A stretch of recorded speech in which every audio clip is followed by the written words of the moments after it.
SBC Media.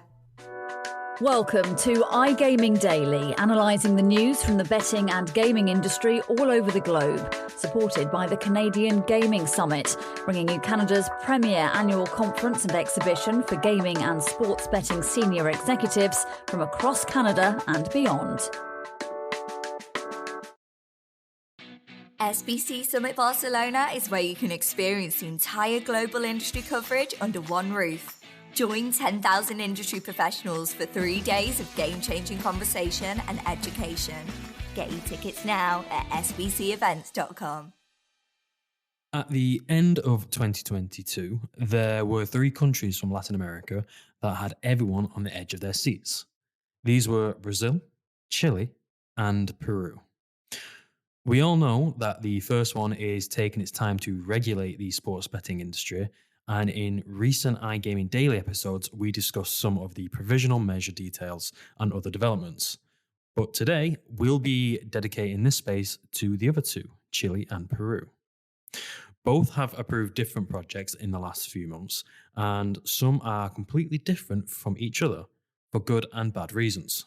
In Chile's case, betting was pretty much confirmed as illegal, and deals between bookmakers and football teams are on their way to be banned. So, joining me on today's episode of iGaming Daily, sponsored by SBC Summit Barcelona, to discuss all things Chile and Peru are Lucia Marino, head of B2B LATAM at SBC, and Fernando Nut, business journalist at SBC Noticias. How are you both doing today? Doing great, thank you. How are you? I'm good, thank you. I'm good. Fernando, you okay? Yeah, it's great to be back at the iGaming Daily podcast. I really enjoyed it. So great to be talking gaming in Latin America. Perfect. And we have missed you, Fernando. We've loved Isadora. We've loved having her on, but we have absolutely missed you. So it's good to have you back. And just before we get started, for the listeners out there, if you hear some construction work in the background, it's Fernando and those busy Buenos Aires streets. So he apologizes, but we can hear him loud and clear. So we're happy with that, aren't we, Fernando? We're good. Yeah, it's definitely it's not only the constructions in Buenos Aires, but also it's the gaming industry building itself into one of the biggest in the world. So you will definitely see it in a different way when you hear it, when you hear those hammers and those chainsaws and everything. I am speechless on how to respond to that. I'm not gonna lie. That was quick. Oh, you know how to. It was you know good. It was good. Well done. Lou, you're gonna have to top that, to be honest. So we'll dive straight into it. We'll dive straight into Chile. With the new project from Chile, what's different from the previous news that were reported at the beginning of the year? Yeah, I don't know how I can follow that up, to be honest, but You can't. yeah, I can. So let me try my best. But I think that the biggest difference, I would say, is that this project is actually in favor of the industry, whereas the 2 previous ones, which, by the way, are still on track to be discussed by the Senate, are against the industry. So this one is basically what was prepared after the Chilean president asked to legalize/regulate the iGaming market.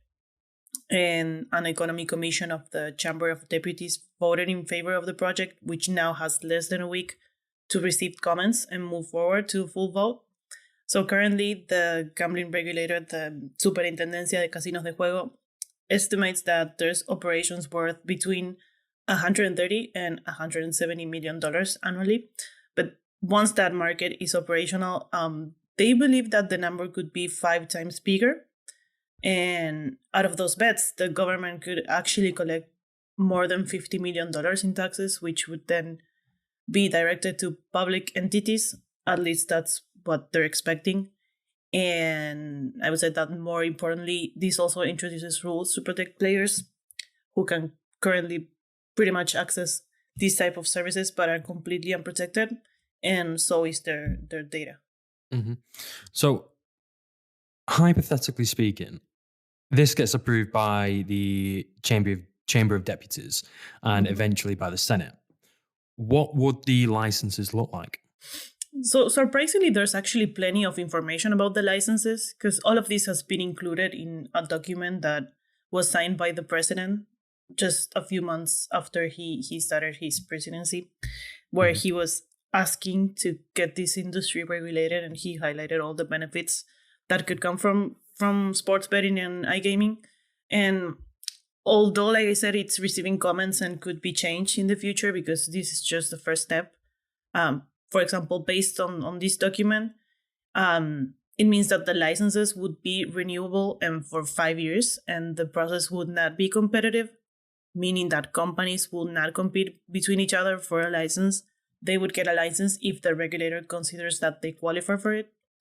So, different from other countries, I think it could be like if you qualify for something, then you would have a license according to what you qualify for. I don't know if that makes sense, but it's pretty different from what we've seen in other countries like, I don't know, let's say Argentina, like the province of Buenos Aires, the city of Buenos Aires.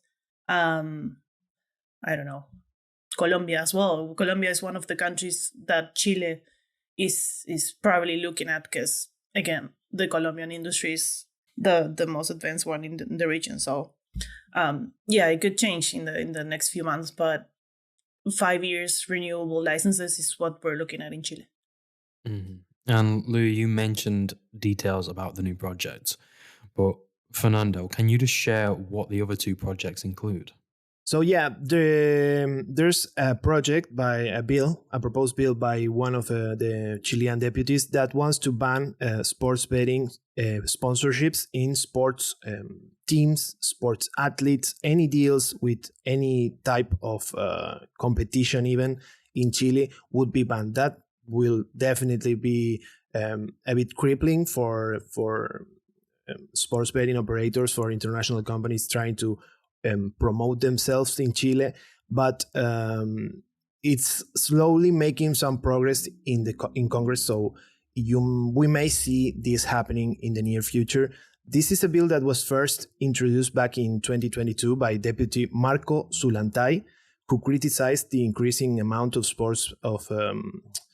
betting sponsors in Chilean football. But this is something that doesn't only include football teams, which a lot have an industry partner right now, but also even the Chilean FA, the Chilean Football Association, has its own deal with a sports betting partner, and the first division in pro football in the country is named after an international sports betting operator. So we are seeing a lot of activity with sports betting sponsorships in Chile, which has caused this bill to come up because it's not entirely regulated in Chile. There's no regulatory framework for sports betting in the country, but there's also no prohibition either. So it's kind of in this gray area, which is why they want to stop the spread of, or the increasing amount of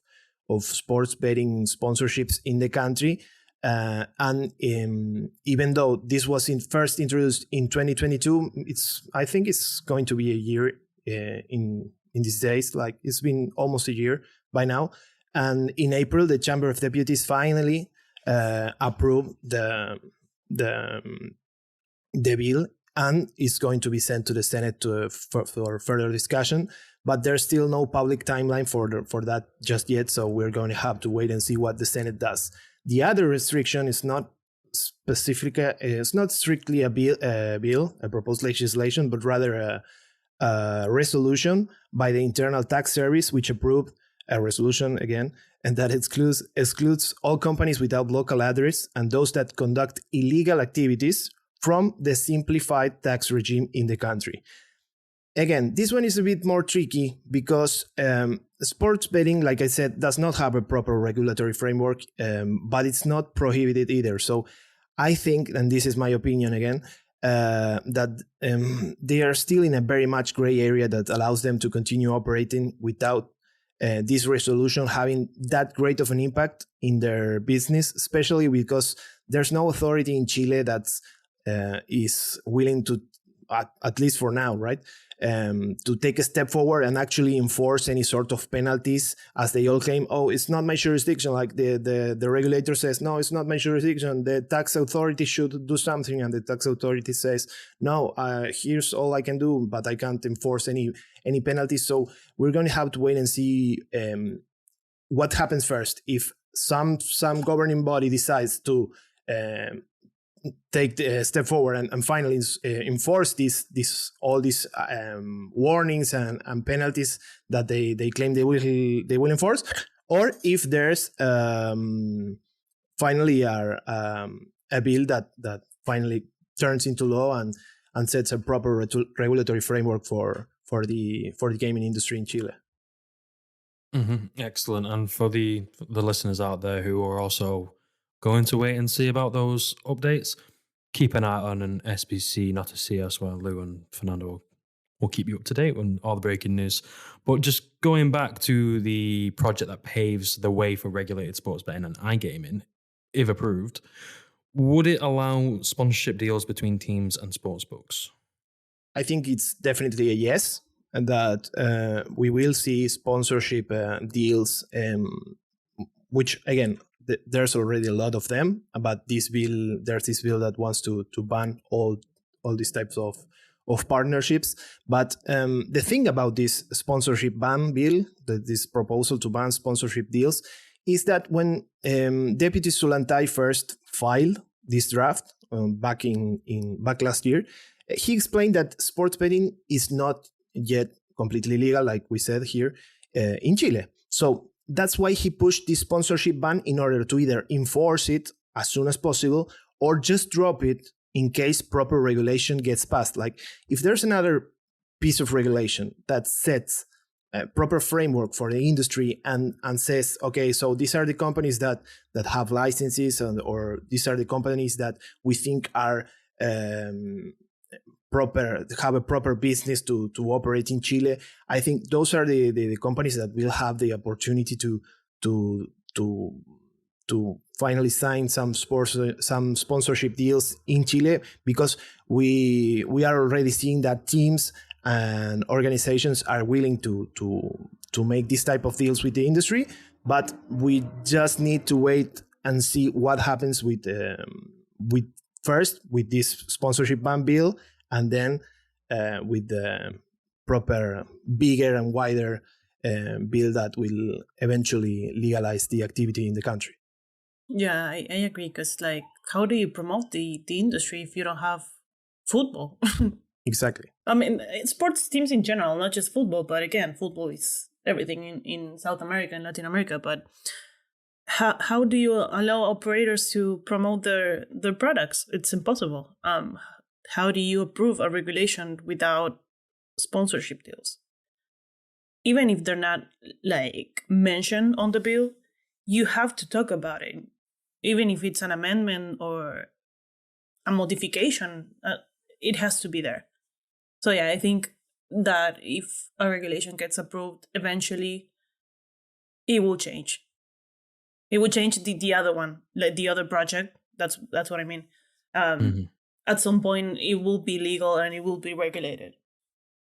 Okay. And looking over, if we move over now to Peru, this is another country in South America which is also moving forward with its sports betting regulation.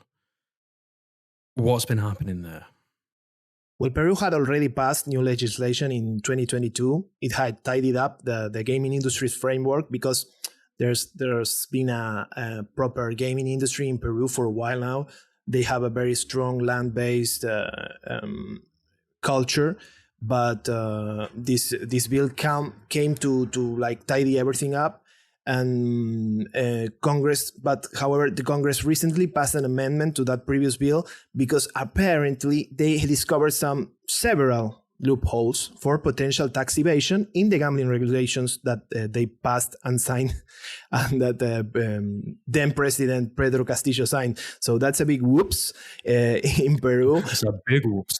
A big whoopsie there. But they seem to have fixed it with this amendment bill, or that's what the Congress is saying, and there's some changes. The biggest one of them being that they have eliminated a loophole that would have helped foreign companies avoid paying headline tax, which was set at 12%. So they really want to get that gaming money and get companies paying taxes and contributing to the state coffers like they do in most countries. So they have set these changes, which also have include an increase in the minimum financial guarantee from approved operators. It was initially set at 200 Peruvian tax units, which is about 265K. The fee has been significantly increased to 600 Peruvian. That's three times the previous amount. So it's around $800,000 or about 3% of their annual gross revenue. It also extends the opportunity for foreign residents and tourists to register and play with Peruvian operators. You couldn't previously do that. Like if you would come to Peru, you couldn't play with Peruvian operators. With this amendment, you will be able to. And the domain allowance for licensed online gambling operators has also been expanded. And instead of one single domain that was allowed, which it was .bet.pe for Peru, licensed operators will now be able to use several other domains like .com, .pe, .pe, .bet, and .bet.pe as well. So that will reduce migration costs for operators that were already established. That's going to be messy, by the way. Like if I'm a player and I want to check which sites are regulated and I have all these domains, then it's going to give me a headache. Yeah, that's a good thing about the Argentinian market, which has set the .bet.ar domain. It's pretty easy. And that's like, straightforward. You know that if it's .bet.ar, it's regulated and licensed, and if it's not, it's not. Yeah. Mm-hmm. And to wrap up this podcast, let's look at the full South American picture. Just how important is Peru in terms of revenue and contributions when compared to other local countries? Well, there's one thing about Peru besides the fact that it has multiple domains, and it's that we've seen multiple projections about this market. So back when the bill was first approved in mid-2022, the former President Castillo said that it would generate around 40 million for the state. Now I've seen different numbers like 60 million, 80 million, and other numbers. And for example, going back to Chile, it has a GDP bigger than Peru's and more than 20% in terms of internet penetration compared to Peru. And it's actually the highest in South America. That being said, Peru has 34 million people and Chile has 20 million people. So the projections depends on many, many things. I think that considering how much Peruvians like physical casinos, there's a chance for that projection to be a bit higher if done right. Like if the market as approved now has the same conditions for local international operators and the taxes are low, players will also be attracted to the online offering and the revenues will definitely be higher, I think. Yeah, like you said, with nearly 34 million people and with these people holding great passion for football, it definitely has great potential for the gaming industry. Let's remember that 34 million inhabitants, it's the fourth most populated country in South America alone. So that's I think that's a big deal, and that makes it really appealing for the international gaming industry. Fernando, Lou, thank you for joining us today. Just for the listeners out there, we have discussed quite a few topics. I will put all relevant links in the description below as per usual for you to check them out. Again, Lou, Fernando, thank you for joining me. And to our listeners out there, thank you and goodbye.